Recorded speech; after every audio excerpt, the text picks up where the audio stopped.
আশা করছি প্রত্যেকেই ভালো আছেন। আরো একটা নতুন ভিডিওতে আমন্ত্রণ জানাচ্ছি আমি tuhinrana.com। লাস্ট আমি একটা ভিডিও আপলোড করেছিলাম চিয়া সিড, মধু আর পিঙ্ক সল নিয়ে একটা পানীয়, যা আমি নিয়মিত পান করি। এই ভিডিওটা নিয়েই অনেকে অনেকভাবে ভেবেছেন, অনেকে অনেকভাবে বিষয়টাকে নিয়েছেন। আসলে ভিন্নভাবে নেওয়ার কিছু নেই।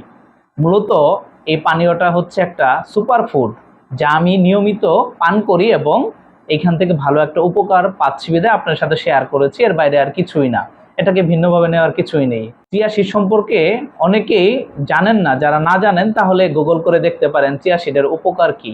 মানুষের জীবনে বিশেষ করে ছেলেদের একটা সময় থাকে এরকম, আমরা কেরিয়ার গঠন করার জন্য, কেরিয়ার দাঁড় করানোর জন্য, কেরিয়ারে ভালো করার জন্য শরীরকে শরীর মনে করি না, খেয়ে না খেয়ে একটা পর্যায়ে চলে যায়।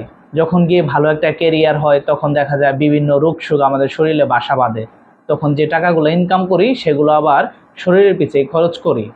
কিন্তু দেখেন, সেটা না করে যদি আমরা আমাদের শরীরকে ঠিক রাখার চেষ্টা করি, সবসময় শরীরে ভালো কিছু দেই, শরীরও কিন্তু আমাদের মৃত্যু অবধি ভালো কিছু আমাদেরকে প্রোভাইড করবে। এই পৃথিবীতে সবচেয়ে বড় নিয়ামত হচ্ছে সুস্থ থাকা। একবার চিন্তা করে দেখেন তো, আপনি আমি এই চুলের জন্য কি পরিমাণ সময় ব্যয় করি, এই চুলের কি পরিমাণ যত্ন করি, সেই পরিমাণ কি হার্টের যত্ন করি, সেই পরিমাণ কি লিভারের যত্ন করি, সেই পরিমাণ কি চোখের যত্ন করি? করি না। আপনি নিজে একবার ভেবে দেখেন, আপনার চুলের জন্য, আপনার স্কিনের জন্য আপনি যে পরিমাণ যত্ন নেন, এর পিছে যে পরিমাণ খরচ করেন, সেই তুলনায় আপনার হার্ট, কিডনি, লিভার, চোখ এগুলোর জন্য কতটুকু সময় দেন, কতটুকু যত্ন নেন, কতটুকু খরচ করেন? আসলে দেহের কোন অংশের উপর আপনার বেশি খরচ করা উচিত? চুলের উপর নাকি হার্টের উপর, লিভারের উপর, কোনটার উপর? আর আমরা করি কোনটা? যাই হোক, আমার উদ্দেশ্য এটাই ছিল, আমি এই পানীয়টা পান করে আলহামদুলিল্লাহ ভালো উপকার পাচ্ছি। এর বাইরে কিছুই না।